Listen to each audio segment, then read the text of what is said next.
Hai, selamat datang ke channel with Cikgu Yati Ishak. Jangan lupa like and subscribe. Hai dan Assalamualaikum semua. Hari ini kita akan sambung lagi topik kita dalam modul kedua iaitu rekod tak lengkap. Yang mana hari ini melibatkan subtopik 2.3 kaedah analisis. Okey, jom kita belajar.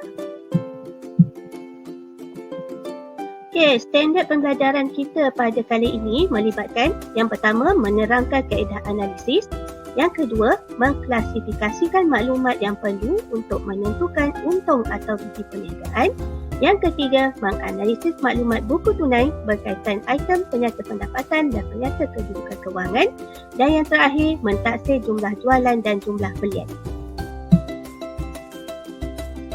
Okey, sebelum kita masuk dengan lebih mendalam, kita tengok dulu apa itu kaedah analisis. Okey, kaedah analisis ni melibatkan proses menganalisis semua urus niaga yang berlaku. Dan urus niaga yang berlaku tu kita gunakan supaya kita dapat menyediakan penyata kewangan. Okey, ingat lagi penyata kewangan? Ada berapa? Okey, penyata kewangan ada dua. Yang pertama, akaun perdagangan dan untung rugi atau kita panggil sebagai AKUR. Dan yang kedua, penyata kedudukan kewangan. Jadi oleh kerana kita ni melibatkan rekod tak lengkap, maksudnya ada perkara-perkara yang tidak lengkap. Jadi untuk topik kali ini, kaedah analisis, kita kena analisis perkara itu dengan lebih mendalam supaya kita boleh menyediakan penyata kewangan. Di sini cikgu nyatakan beberapa perkara yang perlu peniaga lakukan, yang sepatutnya peniaga lakukan. Okey, perkara tu ialah menyimpan rekod. Antara rekod-rekod minimum yang perlu peniaga sediakan, yang pertama, peniaga perlu sediakan rekod akaun belum terima dan akaun belum bayar. Yang kedua, rekod penerimaan dan pembayaran tunai atau sediakan juga buku tunai. Okey, yang ketiga, baki tunai di tangan dan di bank pada awal dan akhir tahun. Dan yang keempat, rekod aset dan liability. Okey, sekiranya ada empat perkara ini, walaupun perniagaan tersebut tidak menyimpan rekod dengan lengkap, perniagaan tersebut masih lagi boleh menyediakan penyata kewangan. Okey, berbeza dengan kaedah perbandingan, yang mana kaedah perbandingan melibatkan akaun modal. Dalam kaedah analisis, kita terpaksa menganalisis satu persatu urus niaga yang berlaku. Jadi ada 3 analisis yang kita boleh lakukan. Analisis yang pertama, kita boleh taksir jualan dan juga belian. Okay, analisis yang kedua, kita boleh taksir belanja dan hasil. Dan analisis yang ketiga, kita boleh buat analisis buku tunai.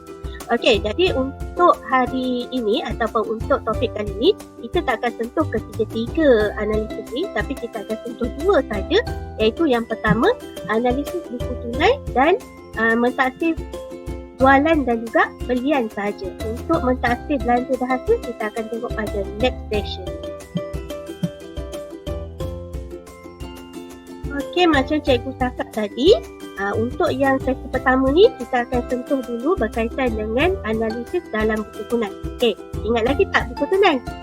Buku tunai tu bentuk dia macam mana? Bentuk dia adalah seperti ledger. Okey, jadi buku tunai ni kita akan analisis supaya kita dapat menyediakan AKUR dan juga PKK. Jadi ada 9 perkara lah yang biasanya yang terdapat dalam buku tunai yang perlu kita analisis. Okey, yang pertama, catatan kontrak. Okey, kontrak di sini menunjukkan aktiviti apabila peniaga memasukkan duit perniagaan ke dalam bank ataupun peniaga mengeluarkan duit dari bank masuk ke dalam perniagaan. Itu untuk catatan kontrak. Okey, yang kedua, penerimaan daripada akaun belum terima. Maksudnya ada orang berhutang dengan kita. Bila orang berhutang tu, kita judge dia sebagai akaun belum terima. Jadi akaun belum terima ni ada satu masa dia akan bayar balik kepada kita. Itulah yang akan dapat penerimaan daripada akaun belum terima. Okey, yang ketiga, pembayaran kepada akaun belum bayar. Yang ini pula melibatkan apabila kita berhutang dengan orang. Bila kita berhutang dengan orang, akan wujudlah akaun belum bayar. Dan bila kita bayar kepada orang tersebut, jadilah item ketiga ni pembayaran kepada akaun belum bayar. Okey, yang keempat, baki awal dan baki akhir tunai. Yang ini yang penting sebabnya baki awal dan baki akhir ni kegunaan dia termasuk dalam PKK nanti. Apabila kita nak menentukan baki akhir PKK, kita kena ada baki awal dan juga baki akhir dalam PKK lah. Okey, yang kelima ambilan tunai. Yang keenam hasil. Ini melibatkan hasil yang kita dapat. Dan yang ketujuh belanja. Ini perbelanjaan melibatkan duit lah yang kita buat sepanjang tahun tersebut. Okey, yang ke-8 belian dan jualan tunai barang niaga. Dan yang ke-9 belian dan jualan aset bukan semasa secara tunai sahaja. Tak melibatkan kredit. Tapi ni melibatkan tunai sahaja. Jadi rumusan dia, bila melibatkan buku tunai ni, semua berniaga mestilah dalam bentuk tunai. Tak boleh kredit, tak boleh berhutang. Maksudnya mesti melibatkan berniaga tunai. Kalau cek, pasti melibatkan tunai juga. Jadi kita kena ambil kira. Baiklah, ini adalah contoh soalan yang mana cikgu ambil daripada buku set di muka surat 47. Jadi apa yang kita nak buat kat sini ialah kita nak analisis buku tunai untuk mendapatkan baki buku tunai. Okey, kebiasaannya kalau dalam soalan RTL ataupun rekod tak dekat, untuk bahagian buku tunai ni kita dikendaki untuk mengira ataupun mencari berapakah baki akhir tunai. Okey, tunai ni kamu kena ingat, dan kata tunai tu hanya duit tunai saja yang ada di pejabat, tapi tunai ni adalah termasuk duit kita yang berada di bank.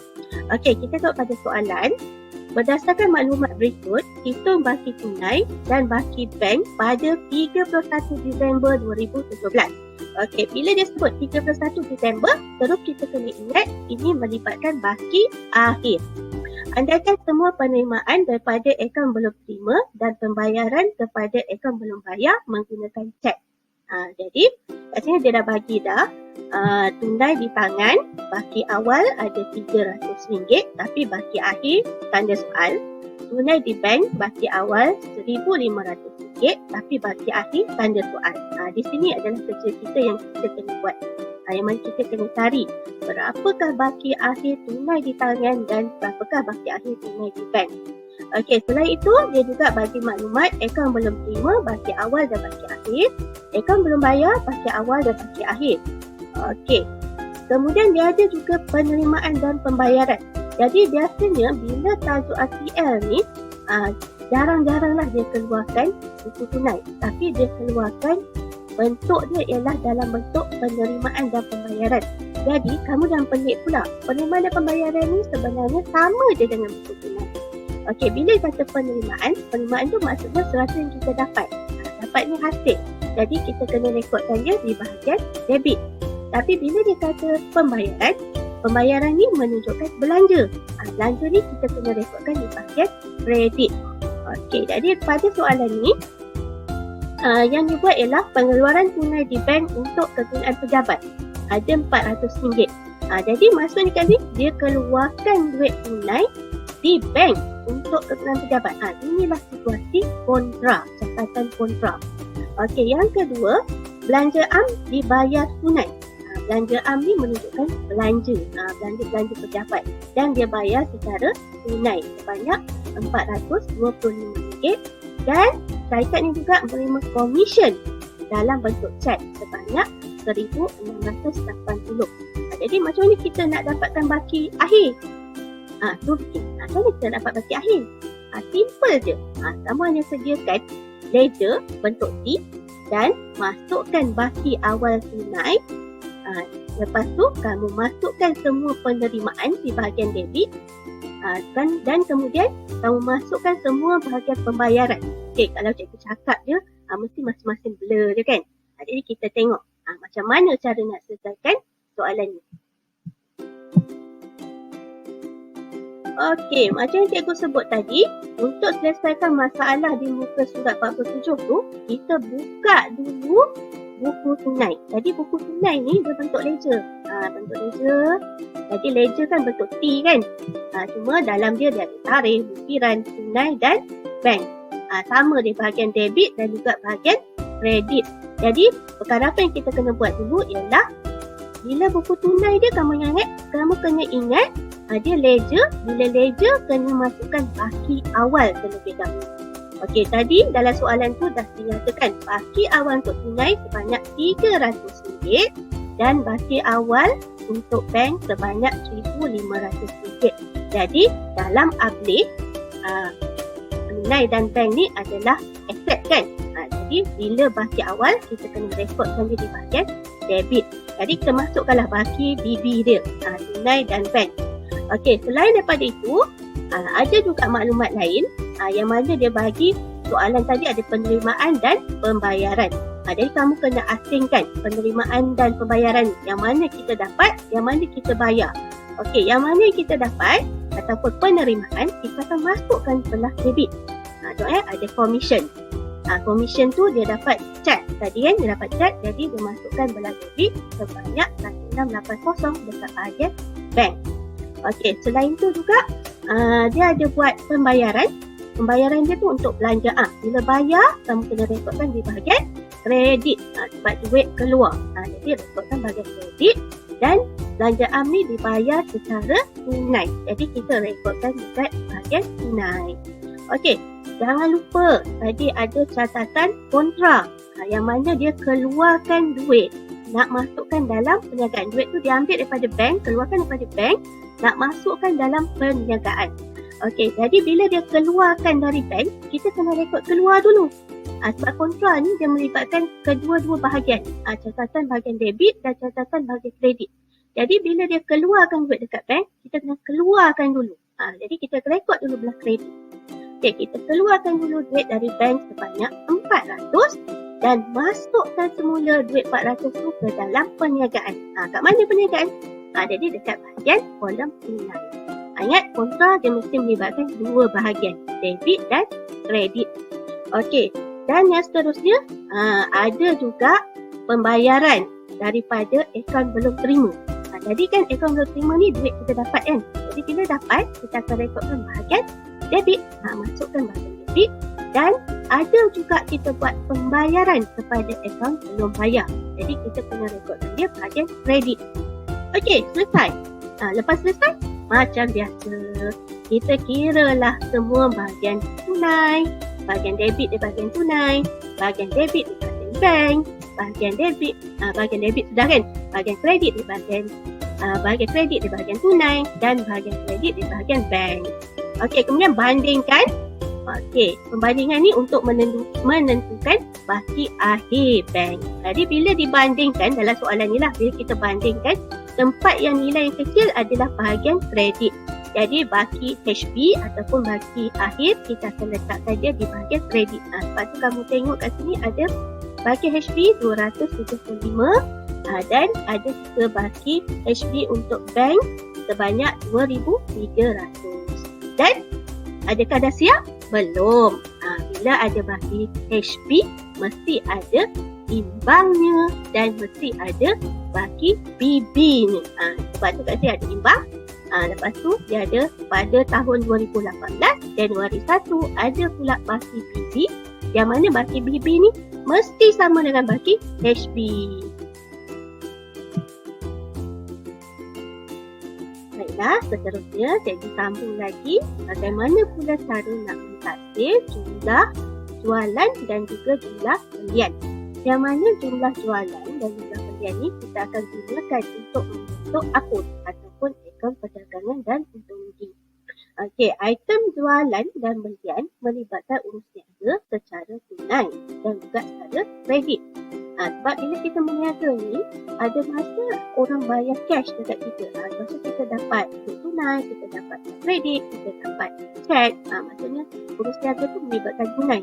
Ada masa juga untuk perbelanjaan yang besar-besar lah.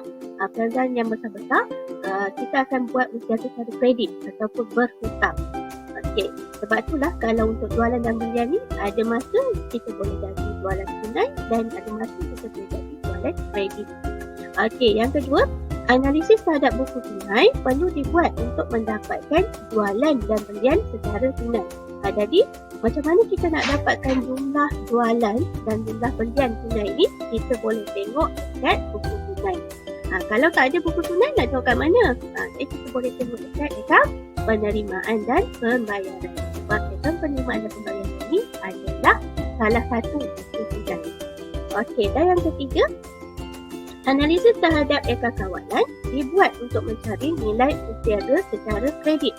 Maksudnya kalau tadi tunai, kita dapatkan nilai dia dekat buku tunai, tapi bila melibatkan usiara kredit ataupun hutang, kita akan dapat nilai dia daripada akaun kawalan. Apa akaun kawalan ni? Rasa kamu ingat lagi sebab kita dah belajar masa di tingkatan 4. Okey, apa kegunaan dua-dua jualan tunai dan jualan kredit tu? Jadi, kalau tengok dekat bawah ni ada yang tanda seru ni, kita tulis. Kegunaan dia adalah kita nak dapatkan jumlah jualan dan juga jumlah belian. Yang mana jumlah jualan dan jumlah belian ni kita akan masukkan dekat akaun perdagangan. Okey, jadi nak dapatkan jumlah jualan, kita kena ambil jualan tunai tambah dengan jualan kredit. Tapi kalau nak dapatkan jumlah belian, kita kena ambil belian tunai tambah belian kredit. Saya ulang balik kat mana nak dapatkan jualan tunai dengan belian tunai? Kita fikir kat mana nak dapat? Kita akan dapatkan dekat buku tunai ataupun akaun penerimaan dan pembayaran. Okey, kat mana pula nak dapat jualan kredit ataupun nak dapatkan belian kredit? Kita akan dapatkan daripada akaun kawalan. Jadi, kenalah sediakan akaun kawalan belum terima ataupun akaun kawalan belum bayar.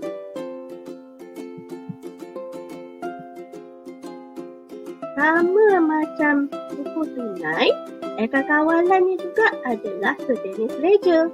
Jadi bila ledger, kita kena buka bentuk T dan dalam bentuk T tu ada bahagi dua bahagian, bahagian debit dan juga bahagian kredit. Okey, sekiranya kamu nak mendapatkan jualan kredit, kita kena sediakan akaun kawalan belum terima. Kalau kita nak dapatkan belian kredit, kita kena sediakan akaun kawalan belum bayar. Okey, jadi kat sini penting untuk kamu hafal format lah, format akaun kawalan. Sebab akaun kawalan belum terima dan akaun kawalan belum bayar, formatnya berbeza. Sebab untuk kawalan ABC ni, ABC kan aset. Sedangkan kalau kawalan ABB ni liability.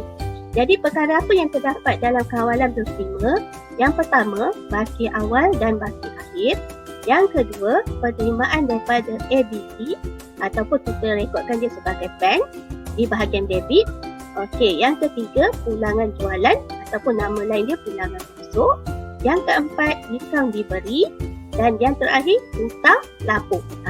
5 perkara ni ada dalam akaun kawalan belum terima. Cuma jarang-jaranglah untuk soalan RTL ni dia tambahkan dengan kontra. Yang itu cikgu tak masukkan sebabnya yang itu kes had. Ada soalan kadang-kadang dia tambah dengan kontra, catatan kontra. Okey, dalam akaun kawalan belum bayar pula, yang terlibat ialah yang pertama, baki awal dan baki akhir. Yang kedua, pembayaran kepada ABB ataupun melibatkan akaun bank bahagian kredit. Yang ni yang kita nak rekodkan dalam akaun kawalan belum bayar. Okey, yang ketiga, pulangan belian ataupun nama lain dia pulangan keluar. Okey, yang keempat, diskaun diterima. Okey, susah ke? Senang je. Kamu dah belajar dah masa tingkatan 4. Cuma ingat balik je kat mana nak letak. Belah debit ke belah kredit. Okey, ada apa-apa soalan nanti kita akan tengok next Okey, ni adalah contoh soalan untuk akaun kawalan belum terima.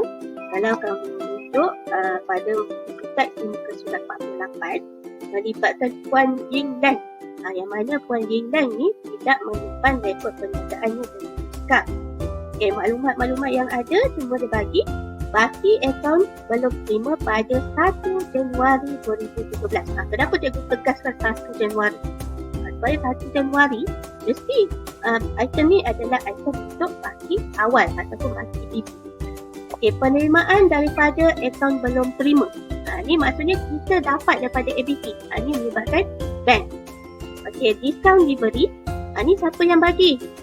Ni sebab melibatkan akaun belum terima, kita bagikan. Jadi diskaun diberi ni kita bagi ya. Hutang lapor, ulangan jualan, ada baki akaun belum terima pada 31 Disember 2017. 31 Disember. Ini adalah baki akhir. Dan dia bagi juga jualan tunai. Dan dia minta kat sini dalam soalan ni hitung jumlah jualan. Okey, ingat lagi tak macam mana nak dapat jumlah jualan? Nak dapat jumlah jualan, kita akan ambil jualan tunai tambah jualan kredit. Okey, kita ada jualan tunai kan? Dia dah bagi dah sebanyak 3,200. Tapi ada tak dia bagi jualan kredit? Tak ada. Kat sinilah kerja kita. Bila tak ada jualan kredit, ini menunjukkan kita kena tuliskan akaun kawalan belum terima. Ini adalah contoh jawapan untuk soalan sebentar tadi. Okey, jadi kita buka akaun kawalan belum terima untuk T, ada debit, ada kredit. Jadi macam mana cara nak hafal format dia? Jadi kalau cikgu akan ambil baki akhir, tambahkan semua butiran-butiran yang ada, tolakkan dengan baki awal. Dapatlah baki untuk jualan kredit. Itu biasa yang cikgu buatlah kalau tak buka ledger. Tapi hati-hati juga dengan item diskaun diberi, pulangan jualan ni, sebab pulangan jualan kadang-kadang kita panggil sebagai pulangan apa? Pulangan masuk kan. Jadi kena hati-hati dengan item itulah. Jadi daripada dasarkan soalan yang tadi, kita masukkan semua maklumat-maklumat yang kita dapat. Okey, oleh kerana kawalan belum terima ni adalah aspek, baki awal dia mesti berada di bahagian debit. Sebab tu kat sini ada 8,340 di bahagian debit. Okey, benda-benda lain adalah maksudnya kalau istilah kita panggil tu berlawanan lah. Perkara-perkara lain adalah berlawanan. Sebabnya perkara-perkara lain akan mengurangkan akaun belum terima. Jadi perkara lain ni semua kita akan masukkan bahagian kredit. Bank, rekod bahagian kredit. Bank ni kita dapat daripada penerimaan tadilah, penerimaan daripada ABC. Yang mana kita akan boleh juga dapat maklumat ni daripada akaun penerimaan bahagian debit. Okey, kemudian ada diskaun diberi, ada hutang lapuk, ada pulangan jualan, masukkanlah baki akhir. Okey, tambahkan semua yang bahagian kredit ni, tolakkan dengan bahagian debit, yang mana bahagian debit tu hanya melibatkan baki PB, dapatlah jualan kredit. Simple je kan? Dah dapat jualan kredit, jangan lupa kena imbang dan mesti ada baki PB. Sebab bila ada HB, mesti ada PB. Okey, tapi kita masih tak jawab lagi kendak soalan tadi kan? Sebab kendak soalan dia minta berapakah jumlah jualan. Jadi bila dah dapat jualan kredit yang berwarna pink ni, tambahkannya dengan yang jualan tunai yang kita dapat daripada soalan. Sebab tu kita dapat kat sini jualan tunai 3,200 daripada soalan. Tambahkan dengan jualan kredit 17,250. Dapatlah jumlah jualan 20,450. Jumlah jualan ni nak letak kat mana? Kita akan letak dia dalam akaun perdagangan. Seterusnya kita tengok pula contoh soalan akaun kawalan belum bayar yang mana pelajar boleh rujuk di muka surat 49. Okey, perniagaan dia nama dia peniaga Andrew yang mana dia tutup pada 31 Disember 2017. Okey, maklumat yang dia bagi akaun belum bayar pada 1 Januari 2017. Jadi bila 1 Januari ini menunjukkan baki awal. Bayaran kepada akaun belum bayar, kemudian ada diskaun diterima, pulangan belian, baki akaun belum bayar pada 31 Disember 2017. 31 Disember ni adalah baki HB ataupun baki akhir. Okey kan? Soalan ni juga bagi belian tunai dan dia minta kita kirakan jumlah belian. Okey, macam mana dapat jumlah belian? Ambil belian tunai, tambahkan dengan belian kredit. Okey, belian tunai ada tak dalam soalan? Ada. Sebab soalan ni bagi belian tunai sebanyak 2,000. Jadi kita tak payah kira. Yang kita kena kira ialah belian kredit. Kan? Sebab dia tak bagi belian kredit dalam soalan ni. Kita kena buka akaun kawalan belum bayar. Okey, ni contoh untuk jawapan akaun kawalan belum bayar. Kalau tengok simple je, dia taklah banyak macam kawalan akaun belum terima. Sebabnya kalau kawalan belum terima ni kita ada hutang lapuk kan. Tapi yang ini tak ada. Dia simple-simple je. Yang ada bank, diskaun diberi, pulangan belian. Kalau ada kontra, masukkan. Kalau tak ada, tak perlu. Okey, jadi kita buka ledger untuk akaun kawalan belum bayar. Jadi penting ingat, bila ledger mesti ada debit dan kredit. Dan kawalan belum bayar ni kita akan masukkan, dia adalah secara liability. Jadi untuk baki awal kita akan masukkan dia di sebelah kredit. Sebab tu kamu boleh nampak kasi baki BB dia 11,680 ni berada di sebelah kredit. Okey, jadi butiran-butiran lain semua masukkan di sebelah debit. Butiran lain ni menunjukkan lawan je lah. Lawan bagi yang baki BB. Sama juga macam akaun kawalan. Biasanya yang cikgu buat ialah baki akhir, tambahkan semua dengan maklumat yang ada. Maklumat yang ada ni maksudnya yang diperlukan lah dalam akaun kawalan pembayar. Tolak pula dengan baki awal. Terus kamu akan dapat berapa dia punya belian kredit. Ni kalau soalan yang tidak memerlukan kita membuka ledger lah. Jadi tu cara senang kita nak dapatkan jawapan. Okey, ambil je maklumat yang kita dapat daripada soalan tadi, masukkan contoh bank. Bank ni kita dapat daripada bayaran kepada akaun belum bayar. Yang mana kalau dia bagi buku tunai, kita tengok dekat bahagian kredit. Ada tak dia tulis akaun belum bayar? Kalau ada, ambil nilai tu. Kalau dia bagi akaun penerimaan dan pembayaran, sama juga tengok bahagian kredit. Ada tak dia tulis akaun belum bayar? Kalau ada, itulah nilai bank dia. Okey, kemudian ada diskaun diterima, ulangan belian dan baki HB. Okey, selepas dah masukkan semua maklumat, tambahkan semua yang bahagian debit, tolakkan dengan baki awal. Dapatlah belian kredit sebanyak RM18,920. Tapi dah jawab soalan ke? Belum lagi, sebab soalan minta berapakah jumlah belian. Jadi nak dapat jumlah belian, ingat balik rumus. Mesti belian tunai tambah belian kredit. Okey, tadi dia bagi tak belian tunai dalam soalan? Bagi kan? Okey, dengan jumlah belian tunai dia 2,000. Jadi kita ambil dia 2,000 tu. Tambahkan dengan belian kredit yang berwarna pink ni, dapatlah jumlah belian. Kat mana nak masukkan jumlah belian? Kat mana gunanya? Dalam akaun perdagangan. Yang mana kalau belian ni dia duduk bawah kos jualan. Okey, tadi kita dah tengok contoh untuk analisis dalam buku tunai. Lepas tu kita mentaksir jumlah jualan dan juga jumlah belian. Okey, dan contoh tadi dia berasingan. Cuma dalam soalan biasanya dia gabungkan semua sekali. Contoh dia kamu boleh tunjuk buku tab muka surat 54. Okey, contoh 14. Menghasilkan akaun perdagangan dan untung rugi dan penyata kedudukan kewangan. Ingat, poin kita cari semua analisis ni, poin kita adalah untuk menyediakan penyata kewangan. Kalau tak analisis, tak boleh sedia penyata kewangan.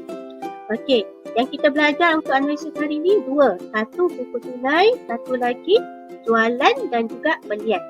Okey, dalam soalan ni merujuk kepada buku Peniaga Rashidah yang mana dia menghadapi masalah untuk menyediakan penyata kewangan sebab dia tak sediakan rekod yang lengkap.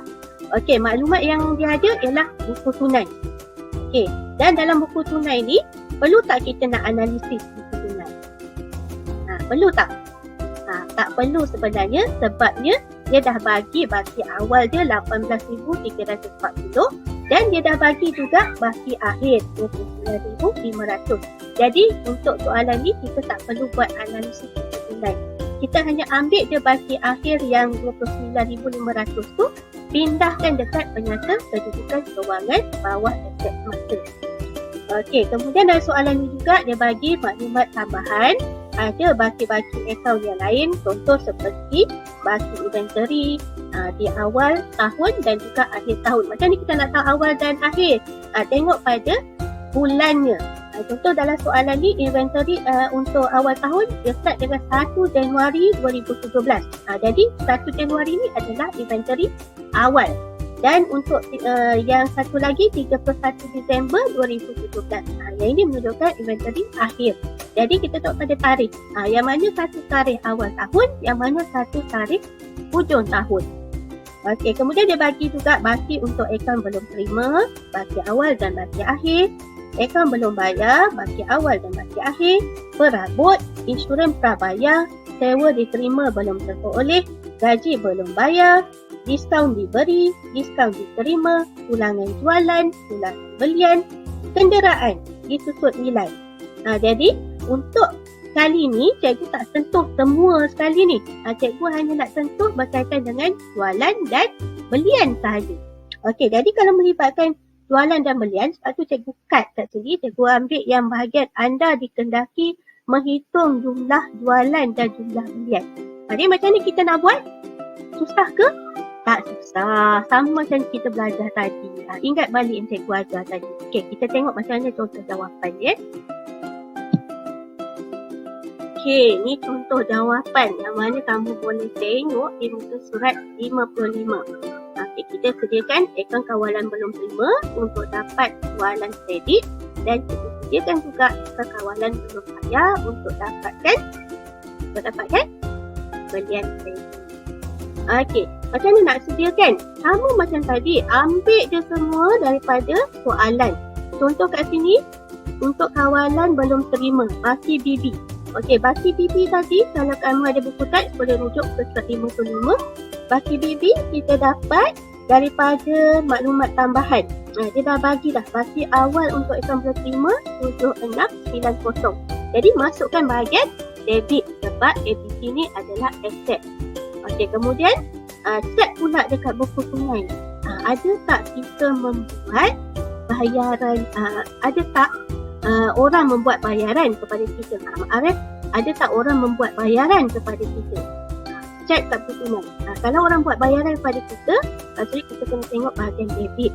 Dia ada tulis akaun belum terima 30,280. Jadi kita masukkan dekat akaun kawalan belum terima tu bahagian kredit.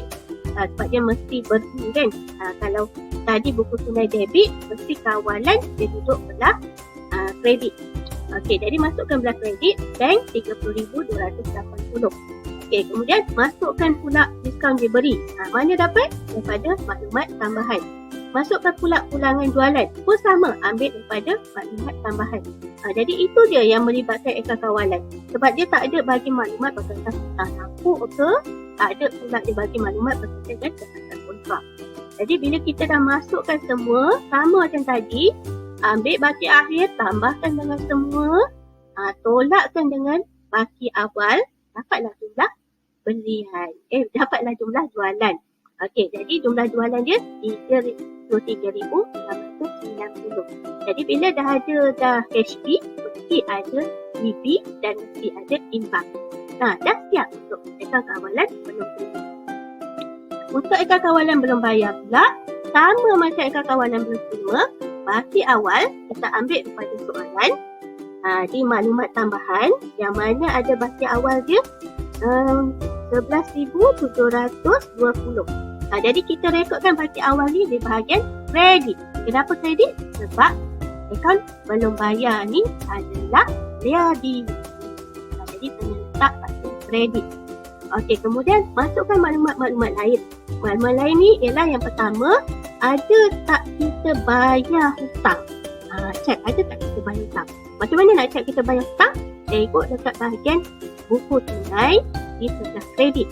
Ada tak item akaun belum bayar? Kalau daripada soalan ni, adalah. Akaun belum bayar dia 16,700. Jadi ini adalah item untuk bank. Okey, kemudian masukkan maklumat diskaun diterima yang mana kita ambil pada maklumat tambahan. Masukkan pula maklumat pulangan belian pun sama, kita ambil pada maklumat tambahan. Dan maklumat tambahan tak nyatakan ada catatan kontrak dan pelbagai lagi benda lain. Itu dia yang ada. Jadi untuk dapatkan belian kredit, kita akan ambil baki HB 13,500, tambahkan dengan butiran-butiran lain di bahagian debit, tolakkan pula dengan baki awal 11,750. Dapatlah belian kredit. Dah siap untuk belian kredit. Simple kan? Cuma kena ingat, bila ada baki HB, mesti ada baki BB dan mesti ada imbang. Jangan lupa tu. Dan BB dan imbang tu jangan terbalik tak. Okey, tapi adakah kita dah menjawab soalan? Belum lagi. Kan? Kita kena cari berapa jumlah jualan dan berapa jumlah belian. Okey, sama macam tadi. Untuk jumlah jualan, kita kena ada jualan tunai dan jualan kredit. Okey, kat mana nak dapat jualan tunai? Dapatkanlah daripada buku tunai di bahagian debit. Yang mana dia tulis item dia jualan. Sebanyak 35,300. Okey, sama juga dengan jumlah belian. Kat mana nak dapat belian tunai? Kita tengok juga dekat buku tunai bahagian kredit. Yang mana item dia tulis belian RM14,300. Untuk jualan kredit dan belian kredit, ambillah maklumat tu daripada akaun kawalan yang telah disediakan. Okey, tambahkan kedua-dua item, dapatlah jumlah jualan dan juga jumlah belian. Okey, bila kita dah dapat jumlah belian, dapat jumlah jualan, apa nak buat? Postkan maklumat tersebut di akaun perdagangan. Kalau untuk jumlah jualan, letaklah dekat bahagian komponen untuk dapatkan jualan bersih. Okey, kalau kita nak yang belian jumlah belian pula, kita post pula dekat kos jualan. Okey, itu sahaja untuk hari ini. Okey.